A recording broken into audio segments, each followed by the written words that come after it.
Hello. आज का topic है हमारा मजमून। आज हम मजमून लिखना सीखेंगे।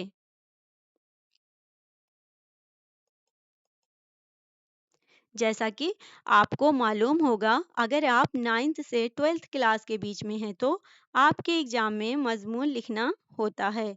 तो अगर मजमून हमारा कौमी त्योहार इस टॉपिक पर लिखने के लिए आए तो आप या तो 15 अगस्त यानी यौम आज़ादी या फिर 26 जनवरी यानी यौम जमहूरिया पर लिखेंगे। तो आज हम यौम जमहूरिया यानी 26 जनवरी पर मजमून लिखना सीखेंगे। तो चलिए शुरू करते हैं आज का टॉपिक।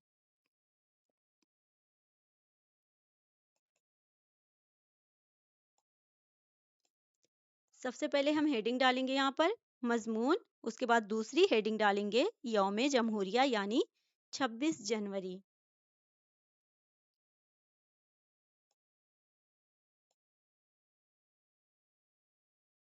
उसके बाद नई लाइन से लिखेंगे, यूं तो हमारा मुल्क 15 अगस्त को आज़ाद हो गया था, लेकिन हिंदुस्तान का दस्तूर नहीं बदला था। आज़ादी के इब्तदाई दौर में हुकूमत इसी आइन के तहत चलती रही जो अंग्रेजों ने मुरतब किया था।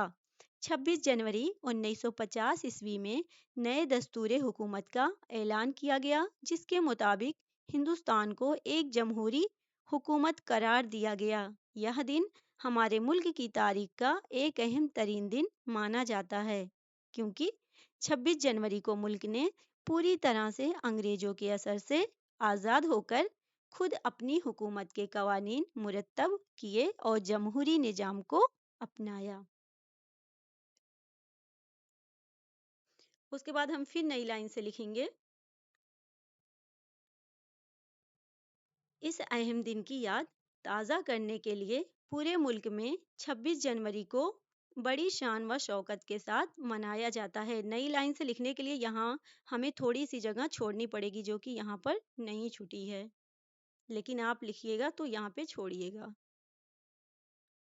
लेकिन दिल्ली में, जो कि मुल्क की राजधानी है, इस अजीम दिन को मनाने का इतना शानदार एहतमाम किया जाता है कि दूर दूर से लोग इसे देखने के लिए दिल्ली पहुंचते हैं।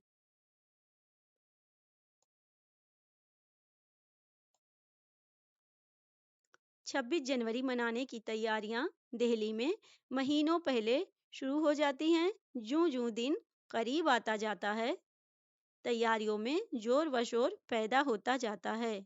इंडिया गेट के आसपास दूर तक लोगों के बैठने और देखने के लिए अहाते बना दिए जाते हैं। सड़कों और ट्रैफिक का इंतजाम इस तरह किया जाता है कि जुलूस के गुजरने में रुकावट न आने पाए। जिन सड़कों से जुलूस को गुजरना होता है, वहां रास्ते में दूर तक कौमी झंडे नस्ब किए जाते हैं। लोग 26 जनवरी की रात से ही उन सड़कों और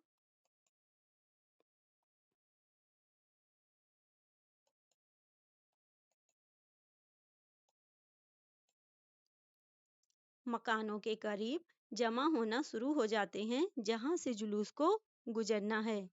इंडिया गेट के मैदान में भी लोग पहले से आकर सामने की जगह घेरने की कोशिश करते हैं। अलबत्ता खुसूसी मेहमान या वो लोग जिनके पास इजाजतनामा होता है, जगह के लिए इतने परेशान नहीं होते, क्योंकि इनके लिए जगह का इंतजाम रखा जाता है। फिर हम यहाँ नई लाइन से लिखेंगे,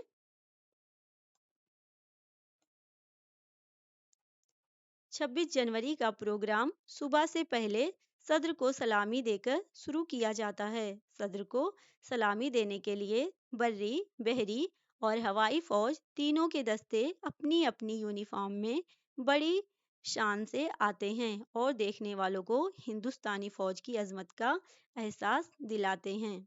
सलामी लेने के बाद सद्र उन लोगों को इनामात देता है जिन्होंने जंग में बहादुरी और जाती कुर्बानी के गैर मामूली कारनामे अंजाम दिए हैं, जिन्होंने साइंस, अदब, खेल कूद या जिंदगी के किसी भी अहम शोबे में नुमाया खिदमात अंजाम दी हैं। उसके बाद फिर हम नई लाइन से लिखेंगे, इनामात की तकसीम के बाद सद्र राष्ट्रपति भवन चले जाते हैं और 26 जनवरी का जुलूस لال قلعے کی سمت روانہ ہو جاتا ہے۔ اس جلوس کی شان و شوکت اور سجاوٹ دیکھنے سے تعلق رکھتی ہے۔ سب سے پہلے بری، بحری اور ہوائی فوجوں کے جوان شان کے ساتھ مارچ کرتے ہوئے پڑھتے ہیں۔ ان کے پیچھے NCC اور ACC کے جوانوں اور لڑکیوں کے دستے گزرتے ہیں۔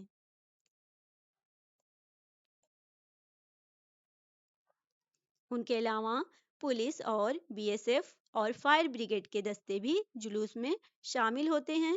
اس جلوس کے ساتھ توپوں اور مشین گنوں سے لیس گاڑیاں اور ٹینک بھی گزرتے ہیں۔ ان کو دیکھ کر ہندوستان کی جنگی قوت اور طاقت کا احساس ہوتا ہے۔ جلوس کے اوپر فضا میں طیاروں اور لڑاکا جہازوں کی اڑان سے ایک عجیب سما بدھ جاتا ہے۔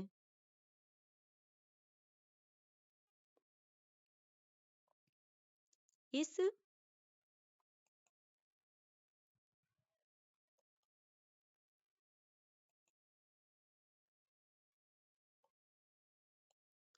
جلوس کی اہم خصوصیت یہ بھی ہے کہ بیچ بیچ میں ملک کے مختلف صوبوں کی جھانکیاں طرح طرح سجا کر پیش کی جاتی ہیں۔ ان جھانکیوں سے پورے ملک کی ایک چھوٹی سی تصویر نظروں کے سامنے پھر جاتی ہے۔ جھانکیوں کے درمیان بینڈ والے اپنے زرق برق کپڑوں میں جوشیلی دھنیں بجاتے ہوئے گزرتے ہیں اور منظر کی دل فریبی میں چار چاند لگا دیتے ہیں۔ انڈیا گیٹ سے لال قلعے تک جلوس اپنی پوری شان و شوکت سے آگے بڑھتا ہے۔ جلوس کو دیکھنے کے لیے لاکھوں لوگوں کی بھیڑ سڑکوں کے دونوں طرف جمع نظر آتی ہے۔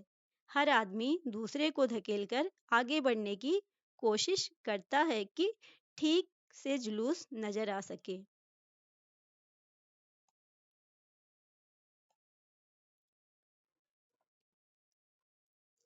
جن لوگوں کو سڑک کے کنارے جگہ نہیں مل پاتی، وہ پیڑوں کی چوٹیوں، بسوں اور مکانوں کی چھتوں وغیرہ پر چڑھ کر نظارہ کرتے ہیں۔ مکانوں کی بالکنیوں اور چھتوں پر بیشتر عورتوں اور بچوں کی بھیڑ نظر آتی ہے۔ اس بھیڑ کو دیکھ کر ایسا معلوم ہوتا ہے جیسے تمام دہلی جلوس کو دیکھنے کے لیے ٹوٹ پڑی ہے۔ اس کے بعد پھر نئی لائن سے لکھیں گے۔ 26 جنوری کی شام کا منظر بھی کم دلکش نہیں ہوتا۔ تمام راجدھانی کسی دلہن کی طرح سجی ہوئی نظر آتی ہے۔ تمام سڑکوں اور سرکاری عمارتوں پر روشنی کی جاتی ہے اور رنگ برنگی آتش بازیاں چھوڑی جاتی ہیں۔